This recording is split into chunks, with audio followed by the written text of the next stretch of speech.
Good morning, Anne. Good morning, James. And good morning, everybody. So, this, Anne, and everybody listening, hello. This is our 52nd podcast episode. That's frightening. It is. So, we are 1 year into our podcast Vibe Sunday journey.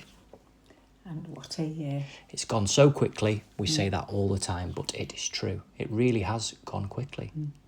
And thank you all for your support, for your encouragement, your comments, your questions. It's been a genuine, true help. And if this is the first episode that you have ever listened to, welcome and thank you for tuning in. Are you happy to begin, Anne? I am. Here we go then. I was thinking this morning we could start by myself asking you about the summertime, summer holidays.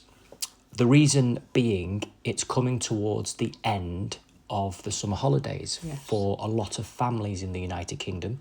And next week, or this coming week, to be honest with you, children are going back to school. So you have children, you have grandchildren, you have great-grandchildren, and also, obviously, you are a child as well. So you've seen how the summertime has evolved and changed, or maybe not, maybe it hasn't changed that much. So I'm interested, as always, in your stories and your wisdom. Okay. Does that make sense? That does make sense. Fantastic. Well, over to you then, Anne. Okay, so really starting at the beginning, as a child, Yes. up to the age of 7, I wasn't going anywhere because there was a war on. So we didn't travel. You didn't travel during the war. And you weren't an evacuee? No. No. No, my mother didn't want us to go. Some children in the street were, but my mother didn't want us to go. Right, okay. So all you knew in the first 7 years of your life was where you lived? Except... Quite literally? Literally. Right, okay, yes. Except that the children were sometimes taken somewhere for a holiday. Right. Because we were very poor, the poor children were taken somewhere. Okay. And I think we were taken to somewhere like St. Anne's. St. Anne's, right. St. Anne's. And it That's was in a interesting. house, a big house. Now, I can remember going into this big house, because obviously I'm from a 2 up and 2 down, didn't even see trees. So a big house with all trees around it was quite something for my brother and I. Yes. And I can remember being in this house and all families were in together. And obviously we got food, which was very scarce during the war. But I can't remember anything about the holiday, but I can remember an incident on that holiday. And that was my mother took us on this holiday because we had to be accompanied. Okay. And I still remember my mother was sat in what was the lounge. I didn't know the word lounge then because you only had front rooms. Yeah. And she was sat in the lounge talking to other people, other ladies and other families and people. Right. And somebody came down and said, somebody's turned the tap on upstairs and it's all flooded. Yes. The sink's overflowed and everywhere is flooded. Oh, no. And my mother said, well, it won't be Anna or Jack because they wouldn't do something like that. Right. And obviously it was Anna and Jack that had done it. I sensed that was the case. So that's my first holiday that I remember. Can you remember how old you were? I must have been about 5 then, because just before the war finished, the war ended. Right. So, wow. Because nobody was travelling before then. So that was my first time going, and I thought we'd gone miles and miles and miles. The way you travelled then. Well, to a 5-year-old, you really had. Yeah, to St. Another Anne's, world. It was miles. Yes, the seaside. Yes. Later on, I went away with the church. Now, remember, with no cars. There's no cars or anything. Okay. Nobody had a car in the street. And my dad never had a car. Never, ever, till he died, had a car. Right, okay. So That's we interesting. weren't used to cars or anything. Right. But we went with the church, we again went to St. Anne's. No, we didn't. We went to Fleetwood. It was Fleetwood. We went to Fleetwood and we stayed in a hall with these truckle beds. Okay. All of us. And I remember going there, and I still can see the clock. I don't know if they still have it. They used to have a clock made of old flowers. Okay. And of course, coming from somewhere where there's no trees even, You go where there's all these flowers made into a clock. It was so beautiful. Yes. So those are two things from being very young. Then we didn't have a holiday at all with my parents. Okay. And then when I got married and had my own children, again, we didn't even have a honeymoon. Jim and I didn't have a honeymoon even. Right. We had no money. Okay. So we got married and then went straight to a flat in Stretford that we had in Old Trafford. Right. So there was no honeymoon. So we didn't have a holiday we didn't go abroad. We had a holiday. The first holiday was when Julie was 4 Okay. and Jill was 2. And that holiday was in Matlock. Right. Okay. We had to get a lift because we had no car. Yes. And somebody took us to Matlock Okay. for a holiday. A summer holiday. A summer holiday. Yeah, yeah. A Okay. week on a farm. Wow. So the kids saw animals for the first time. Yeah. So, and that was with some friends. Sometimes they're the best holidays that you And can ever have, can't I've got photographs of Jim climbing trees with the girls. they? Yeah. Because the holidays we had were always very active. They were fun holidays. Yes. And then we spent a lot of time in Milford-on-Sea. We went there a few times, and the lady whose boarding house we went to was called Mrs. Twist. Mrs. Twist. And my daughters absolutely loved her. Oh. And she used to look after them so we could go out at night Yes. to the local pub and have a meal or something to eat.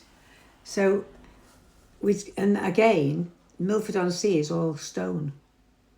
It's not sandy, no sandy beaches. So we used to belay on stones. Yes. And if it was raining and throwing it down... Pebble Beach. Pebble Beach, yeah. And if it's throwing it down, we used to have to sit. We used to sit in the rain with an umbrella. With the kids... A classic British summertime holiday. Putting pebbles into what should be buckets that should be for sand. So but nobody could imagine it today, could they? But we had the most wonderful holidays. Yes. And we didn't go abroad, as I say, until Julie was 18. Yes. and To Jill was Yugoslavia. 16, to Yugoslavia. That was the first time. If you've listened before, you have spoken about the jewel in the sun I have, yes. for Julie's fair hand in marriage. Yes, definitely. If that doesn't ring true with you, it was a previous episode where you were talking about the tale. I was, yes. And my 2 boys did a duel over my daughter. And Yes. they came to claim her the next day with a broken arm. But he was the one that had won. Wow. So, yes.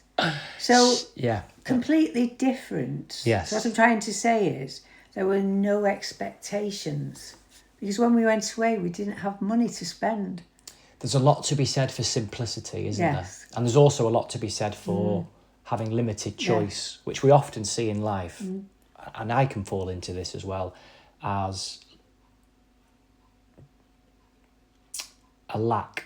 But actually it can be liberating, because if there isn't that much to choose from, you can commit yourself to Yes. fully enjoying what you have. And Yes. sometimes, all of the bells and whistles, whether it be holidays or anything in life, to be honest with you, a lot of the time it's just noise, isn't it? Yes. Most of the time. The simplicity of spending time together, and hopefully some sunshine and adventures and a feeling of something new. It's exciting. Yes. It really is exciting. Some of the best holidays I've ever had have been the simple ones. And those memories as a child stay with you. But you went camping, didn't you, to France as a child? Yes, absolutely. Went camping. Was it In- glamping or just camping? It was Euro camp or Euro camping in France. They weren't the first holidays. I remember going to the Lake District with my parents and my brother at that time, and to North Wales. And as I got a little bit older, about 9, 10, 11, 12, spending a lot of time in Pembrokeshire in South West Wales, which is absolutely spectacularly beautiful. It really is a gorgeous coastline. So St David's, Yes. down in that area, right on the coast. It's like Cornwall, but without all the people, or without the vast majority of people. So that area there and that particular time for summer times hold very, very special memories for myself, and a feeling of freedom and joy and excitement. And they weren't the most complicated of places to go to, or the most expensive, or the most... Although I don't know, I was a child, to be honest with you, and often holidaying in the UK isn't the cheapest, is it, to be honest with you? No. But it wasn't Miami, Florida, that type No. of thing. It was good old-fashioned British summertime, and playing on the beach and swimming in the sea and going for walks and, like you say, climbing Yes. trees and making friends on the campsites, and families getting together for barbecues and going to the pub, and a real sense of community and togetherness. And I am biased, and I sense you agree as well, Anne. When the sun is shining, the British Isles is the most beautiful place in the world, and it's such a magnificent country. It's the gem of the world as far as I'm concerned. As an Isles, it's got everything, and it's rugged, it's green, it's lush, it's mountainous, it's flat. It's just beautiful. And yes, I feel very, very blessed to have such treasured memories from my childhood of simple holidays with my family and my family's friends and my friends. Yeah. And I value those memories, and I feel very, very fortunate to have them, especially when I look at a lot of holidays now and how they've become and how people behave. I see that with all of the technology and all of the money and all of the travel, it's actually taken away some of the magic. Some children have never over to you, Anne. Some children have never even seen a cow. No. My daughter works in a school as a teaching assistant, and the students she has haven't seen a cow, and they haven't even seen a chicken alive. Well, they used to when I was at school.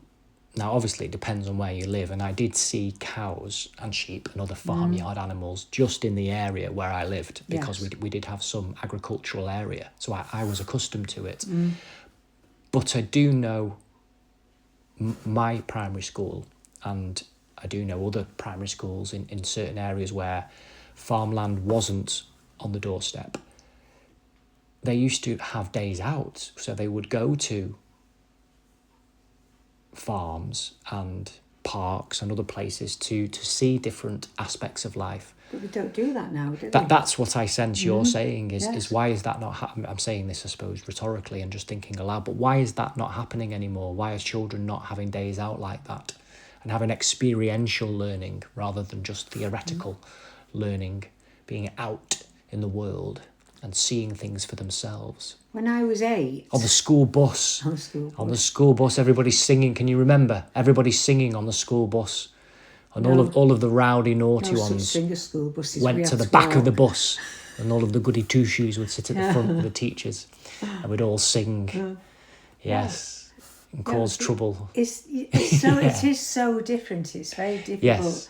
It's difficult to even for somebody to comprehend. We're off in a motor car. 50 cops are after us. They don't know where we are. At 8, and Yeah. my brother was 6, my mother would give us. Remember, there was no such thing as plastic. I know. Isn't That's that difficult. mind-blowing? Yes, it Because is. everything in our life now, There was pretty much everything, no is such made thing. from plastic. Yeah. So she would give us a bottle of water, Yes. a glass bottle of water, 8, and we lived in Bradford, Manchester, and some bread and butter, Yes. and we'd go and get the train to Marple, 8 and 6. Wow. And we'd spend the day in Marple on our own, wandering around, Wow. and then go back on the train. Or we'd walk to Ashton-under-Lyne. From the middle of Manchester, we'd walk to Ashton-under-Lyne. She gave us bus fare, but at Waits Week, there was always a fair in Ashton. Right. And everybody went to the fair. But we wanted the bus money Yes. for going on the rides. We didn't want it. So Of course you did. we walked. It's a long So way. that it was a long way, but no cars, nothing. You got used to walking. You had Yeah. to. And in so many ways, it's healthier, isn't it? In the obvious Everybody ways, was healthy. because you're fit and you're mobile, but in terms of independence and maturity and learning to support each other and look out for each other and engaging with the world, and a sense of adventure as well, and a sense of, It's freedom. yes, freedom, that's what it is. It's freedom, isn't it? So that you can develop and you can learn and you can make mistakes and you can Yes. grow. If children are too cosseted, how can they ever grow? How can they ever make a mistake? How can they ever know what it is to make a decision for themselves? Now, I'm not advocating, obviously, complete anarchy where boundaries are not in place. That's not at all what I mean, at all, to be honest with you. Well, how old were you when you had a key to go in? I school? actually started cycling to school on my own in year 6. So I was 10, 11. Yeah. 10, so I was 10. And there was a main road. It went from the village that I was growing up in down to the next village. And there was a main road that linked them, and it was about a 15-minute to 20-minute cycle on my little legs. Well, they weren't that little, but little legs at the time. I was quite tall for 10. And I remember my dad took me out at the weekend. He came with me so that I would remember the route. I knew the route because we drove down it, or I got the bus down it every single day, so I knew it. But in terms of on the Sunday, we did a trial run. So I cycled there, and my dad followed me just behind me to make sure I was okay. And then I cycled back. But I'd also done that summer. So I was returning to school from year 5 into year 6 over that summer. So I had just completed my cycling proficiency with some friends down in London. I was staying with some friends down in London, as I did most summer holidays. Again, some of the best memories of my childhood are with staying with family and friends down in London. And I was very fortunate to be able to do my cycling proficiency at age 10, which meant that I'm not saying I knew everything. I didn't, of course I didn't, but I had confidence, and I learned how to signal and how to stay on the bike and how to stop, and essentially common sense and taking some responsibility. So that then meant that my parents gave me the freedom to cycle to school, which I did from 10. And there were cars going, it was a main road where there was national speed limit, so we're talking 60 miles an hour plus, because people don't stick to the speed limit, or they certainly didn't then. But I did it, and do you know what? It felt amazing. I felt like a superhero. I felt like I'd grown up. I hadn't, but I felt like I had. It was a big step, and you had your backpack on and cycling to school, and it was a really, really good feeling because you had your own space. My brother and I cycled from Broadheath, Altrincham, to Ardwick to school. Well, that's further than I did. Yeah. When we moved to the old packet house in Yeah. Broadheath, my parents managed the old packet house. When we moved there, we still wanted to go to the same school. And they said, well, if you want to go to the same school, you'll have to get there yourselves. Wow. So we went on our bikes. You really did want to go to the same school, We didn't did want you? to go to the same school, yeah. That's a good thing, or I feel it is a good thing. Yeah. And my parents were the sort of parents who would say, well, that's what you want, do it. But the consequences are you have to get there. I think that's so important, giving children the space to grow. I'm repeating myself, but I feel it's so important. It is important. I do understand the mindset, and I've worked a lot in schools, and I've seen what's going on, and that's only the tip of the iceberg, and it's terrifying. So for parents, it must be absolutely frightening. So I can understand why they're dropped off at the door, and then they're picked up at the door. And if they go to visit somebody or they go to stay at a friend's, they're dropped off at the door and they're picked up at the door. But it's only creating a problem that's going to get bigger later down the line, because these children are not mentally growing. So when they get to 14, 15, 16, 17, 18, never mind 25, 35, 45, they're not emotionally developed. So they are still undercooked. They're underdeveloped. They're not psychologically mature. No. And they haven't got the confidence and the wherewithal to be able to deal with the trials and tribulations of life, to develop a sense of humour, to have streetwise knowledge, to be able to resolve conflicts, to develop a second skin, to be able to be resilient in so many ways. It's so necessary, isn't it? I think we've said this many times in different podcasts, but it's so true. It's so true that building resilience and taking responsibility is a miss at the moment. Responsibility, don't you? You have to, from a very young age, to start taking that responsibility is good. But what I find now is I think people are too safety conscious. Everybody's told to be safe. Yes. So they make them safety conscious without, whereas, and you know, oh, this will happen to you. Fearful. This will happen to you, that will happen to you. Yeah. Everybody's thinking about what can go wrong rather than what can go right. But my mother, when my friend and I went to the park, yes, or we all went to the park, she would say, don't go near the park, don't go in the Parky's hut. Yes. Because that Parky's then, called Parky's looking after the park, and they had huts. Yes. And she would say, none of you go in the Parky's hut. And if you're playing, don't play close to the bushes. No explanation. We didn't have to have explanations. Yes. Nowadays, they have a full explanation and the children go into fear. But the thing is, we didn't do that. We didn't do those things. We didn't know why. But because we didn't have the full explanation, we're not fearful in our minds, but we still took note. It's a completely different era now. It is, in so many ways. And it's sad, really, because it's created a fear. It's created an unknown fear. This is the point. It's an unknown fear. It's creating with people and children. I think this is a generalisation, and I'm not looking to berate any of you listening or anybody out there. It's challenging. It's one of the most challenging periods mentally in human history. In so many ways, these are the best of times. But mentally, it's a bombardment in so many ways.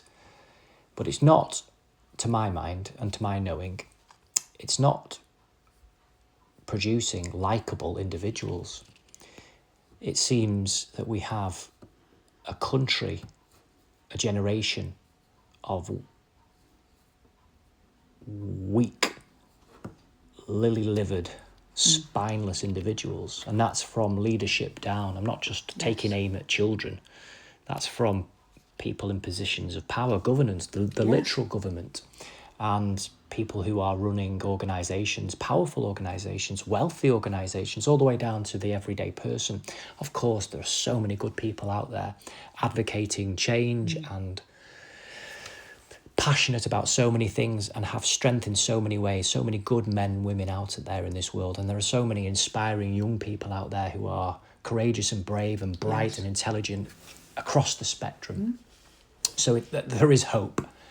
But generally, it seems to be an insipid place out there. And I would like, as much as possible, for people to have a real sense of worth. Not worth as in what can I get, but who am I? Yes. And what can I contribute? And what can we bring out in each other? And see life as an adventure and rise to the challenge and take on the day and enjoy the unknown. And that, of course, is romantic in a sense, idealistic in another. But the description of our childhoods, Anne, and I'm sure you listening, your memories are filled with that romance. They're filled with that sense of adventure. You think about the books that children read, the films that children watch, and even the books and films and plays and television programmes that we watch.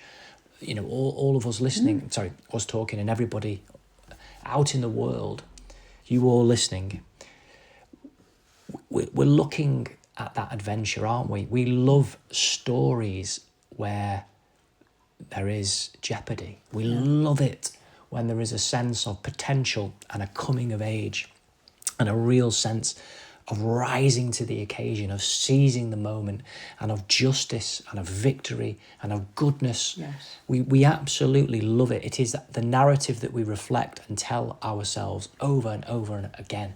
And I'm saying, isn't it high time that we lived it that we lived that story ourselves, Yeah. all of us together. Yeah, we have to. But when I'd like to finish what I'm saying. Yes, okay, Jonathan, sorry, Anne. With a little tale really, which is when we talk about how do we react, and times were very, very different. But when we moved into the house we had, I don't know whether some people like this, but never mind. When we moved into our new house, my husband was putting in a window in the house. Okay. And the children, we'd only been moved in a couple of days, and the children, local children, were sat on like an electric substation wall, all Right. together. Okay. And our two were stood at that wall. Yes. You know, and you watch children like animals. Are we going to be accepted? Are we not going to be accepted? And eventually they sat on the wall with them. Yes. And Jim was doing the window, and I still never got over this. My eldest daughter then, who was 9, came up the stairs. I was in the bedroom unpacking. She came up the stairs and she said, "There's a man exposing himself." I've still never known how she knew that word. But she came up and said, "There's a man exposing himself." So I said, "Where?" She said, "In the car." And Jim was doing the window. Right. So he obviously saw the sports car, ran down the stairs, which in those days, that's just what the man would do straight away. Yeah. Ran to the car. Yes. The car drove off. So I rang the police because there was a park just down the road. Okay. So a policewoman and a police lady came to the house. This is how it was done, how it happened then. Okay. And they spoke to Julie. Julie told them what had happened. This man was... And then they had to interview Jill, who was younger. So she said, "We'll have to have you with them, and we'll have to have the policewoman." And they said to my youngest daughter, What happened, Jill? What was the man like in the car?" She said, "I don't know, he just had some sausages on his knee." Oh. But we all ended up laughing. Yes. So now it would be a massive tragedy, wouldn't it?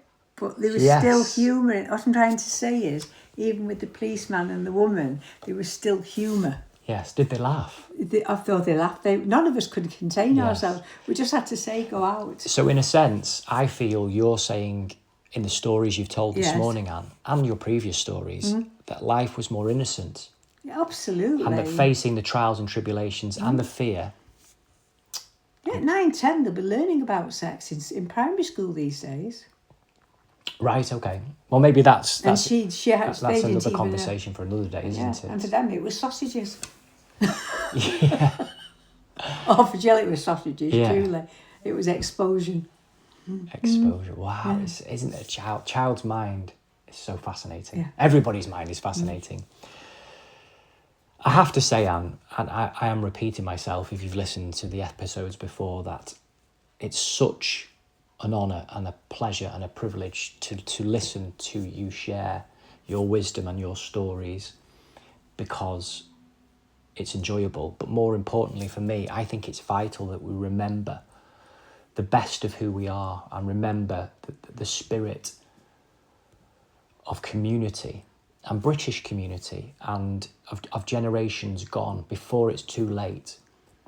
Otherwise, our lives is just going to be consumed by technology, and that it will be vacuous. So the hardships and the wonderful celebrations and everything in between, I think, is so important to be remembered, and we draw strength from it. I certainly do, and inspiration and a sense of comfort and a reassurance. So thank you, Anne. And I do know from speaking to a few people that you all listening, or hopefully you all listening, but certainly some of you listening, agree fully with me. And I'm going to be able to give you as much time and space, although I do talk a lot, to be able to share many more of your stories and pearls of wisdom and necessary insights on the past, but also on what's happening now, today, and what potentially can happen moving forwards. And that can be so inspiring as well. It really, really can. Yes, because there so will thank be you, Anne. Yeah, it's a pleasure. But there will be no history. If we get into AI as they want to get into it, there will never be another history, because nobody will be making history. Well, I hope all of you this morning can reflect, even if it's just a day out or an afternoon out somewhere, when you were a child, when you were younger, or maybe some time spent with your children or grandchildren, a memory that brings you that sense of adventure, Yes. that brings that warm feeling inside of yourself, where you remember life being exciting and a real sense And not the need for money. The excitement. feeling without the money, alive, just of feeling yeah. alive. And let's bring that back, even if it's just in a memory this morning. Let's share all our memories together in a feeling now, and remind ourselves that hope really is alive. And yeah, there When we the go. greatest pleasure is the penny machines in the arcade. The slot machines at the Seaside Arcade. Oh, wow, I've spent many an hour and many a 2p on those machines. And what pleasure, though, that's the point. Absolutely, absolutely. Wow, there's so many more stories and Yes. anecdotes that we can share, that we will share in the share, weeks and yes. months to come. Thank you all for listening. I think, Thank you. wow, again, here we are. Quickly. Half an hour has flown by. So that's 1 year in, Anne. I know. And again, thank you all for listening. And if you've listened to any episodes before, thank you so much from the bottom of our hearts for your support, your encouragement, your questions, everything. Yeah. So as long as some of you, even if it's just a few of you, tune in and are keen to listen to us, we will keep this podcast going, and we shall hope that more and more people listen and find it of value. And like I've said, I find it of the highest value speaking with you, Anne. I cannot thank you enough. I genuinely mean it as well. Thank you. You're an inspiration. You really, really are an inspiration. And I think the whole world needs to hear what you've got to say and hear your stories. And all of the children across all of the schools, I think, feel you should be in, as many other people maybe from your generation, and telling these stories and sharing the wisdom and putting it right, to be honest with you, putting it right. So thank you, Anne. Okay, thank you. And thank you all for listening. We all toast you with our tea and coffee. Absolutely. Have a wonderful year. yeah. Happy year, everybody. And here's to the next one. Yes. Episode 53 next week. Gosh, that's funny starting I know. another year next I week. know, our second year. The journey continues. The Vibe Sunday journey continues. Well, have a wonderful Sunday, everybody, and a wonderful week whenever it is that you're listening. And as always, we look forward to being with you and speaking with you again next Sunday morning. Bye. Bye-bye, everybody. Bye-bye. Bye-bye.